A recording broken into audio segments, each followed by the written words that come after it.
99ல release ஆன குணால் சோனாலி பிந்திரே நடிச்ச காதலர் தினம். இந்த படத்தை வந்து ரீரிலீஸ் பண்ணியிருக்காங்க பிப்ரவரி 14 காதலர் தினம். அந்த காதலர் தினத்தன்னைக்கு இந்த படத்தை ரிலீஸ் பண்ணியிருக்காங்க. கிட்டத்தட்ட இந்த படம் ரிலீஸ் ஆகி 27 வருஷம் ஆச்சு. இப்போ வந்து ரீரிலீஸ் பண்ணியிருக்காங்க. இந்த படம் வந்து கதிருக்கு வந்து ஒரு பெரிய கம்பேக் கொடுத்த படம். அதாவது ஒரு காதல், அதாவது எப்படின்னா இந்த பாரதி ராஜா ஸ்டைல்ல சொல்லலாம். ஒரு ஏழை மாணவனுக்கும் ஒரு பெரிய பணக்கார பெண்ணுக்கும் ஒரு காதல் அப்படிங்கிற மாதிரிதான் கதையை. ஆனா இந்த கதையை வந்து ரொம்ப சூப்பரா எடுத்திருப்பாரு நம்ம டைரக்டர் கதிர். இது எப்படி அப்படின்னா, முதல் காட்சியிலேயே வந்து சோகமாக வந்துட்டு இருப்பாரு ஹீரோ குணால்.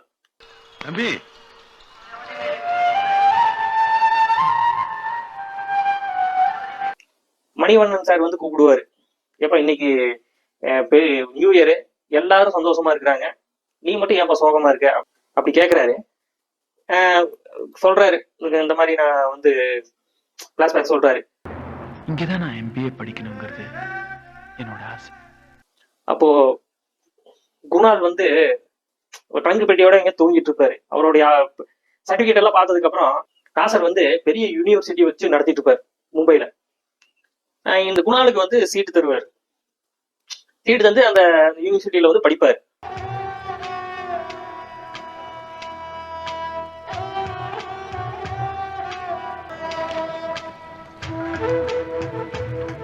மிஸ்டர் ராஜா,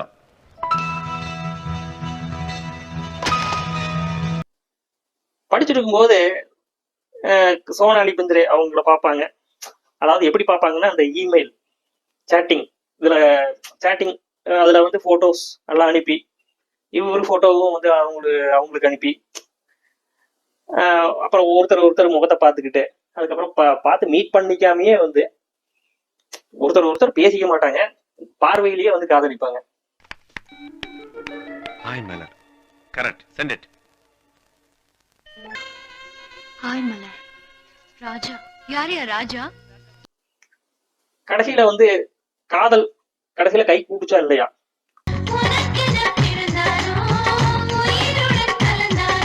இந்த இன்டர்நெட் இமெயில்ங்கிறது வந்து ஃபர்ஸ்ட் அறிமுகப்படுத்தினது இந்த படத்துலதான்.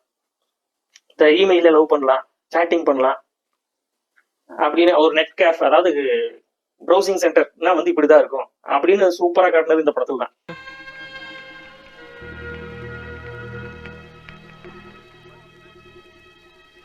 ஹீரோ ஹீரோயின் வந்து சும்மா அவங்க இருக்கிற சீன்ஸ் எல்லாம் வந்து பாத்தீங்கன்னா அவ்வளவு சூப்பரா இருக்கும். அதாவது லொகேஷன் செமையா இருக்கும்.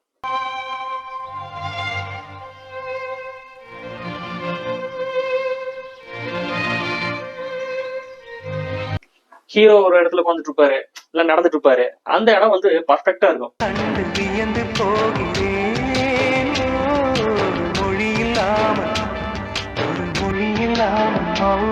இந்த படத்துல வந்து பிஜிஎம் சூப்பரா இருக்குங்க. ஏஆர் ரகுமான் மியூசிக்.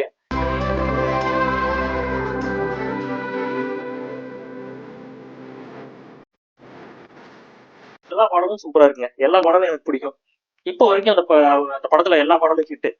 இந்த படத்துல கவுண்டமணி சின்னி ஜெயந்த் காமெடி நல்லா இருக்கும். கவுண்டமணி வந்து ப்ரொஃபஸரா இருப்பாரு, சின்னி ஜெயந்த் வந்து ஸ்டூடெண்ட். இந்த பொண்ணு இன்டர்நெட்ல லவ் பண்ணலாம் அப்படின்னு சொல்லி ஃபேக்கா, இப்ப கூட ஃபேக் ஐடி அப்படி இப்படின்னு எல்லாம் சொல்லி மீம்ஸ் எல்லாம் வந்துட்டு இருக்கு.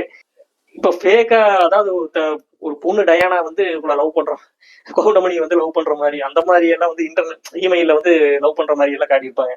அந்த காட்சியெல்லாம் நல்லா இருக்கும். டியர் டயானா, என் காதல் மைனா, உனக்கு இருக்காரா நைனா? நோ நைனா, mummy from China, her name is Yang Mang Sang. அப்புறம் இன்னொரு சீன் வந்து இந்த ரோஜா தோட்டத்துல ஹீரோயின் ஹீரோ எல்லாம் இருக்கிற மாதிரி, அந்த சீன் எல்லாம் வந்து ரொம்ப அருமையா இருக்கும். ரோஜா. ரோஜா. பாடல் எடுத்த விதமெல்லாம் பக்காவா இருக்கும், சூப்பரா எடுத்திருப்பாரு. படம் வெளிவந்த புதுல கிளைமேக்ஸ் வந்து ஹீரோயின் இறக்குற மாதிரி அப்படி காட்டியிருப்பாங்க. அதாவது காதல் கை கூடாம ஹீரோயின் வந்து விஷத்தை சாப்பிட்டு மனவரையிலேயே வந்து இறக்குற மாதிரி காட்டியிருப்பாங்க. சரி, இது எப்படி லவ் சக்சஸ் ஆகிற மாதிரி காட்டணுமே அப்படின்னு சொல்லி கிளைமேக்ஸை மாத்திட்டாரு.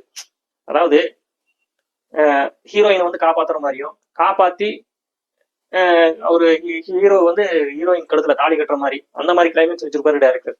ரோஜா, என்ன பாரு Roja, I love you Roja, I love you, I love you.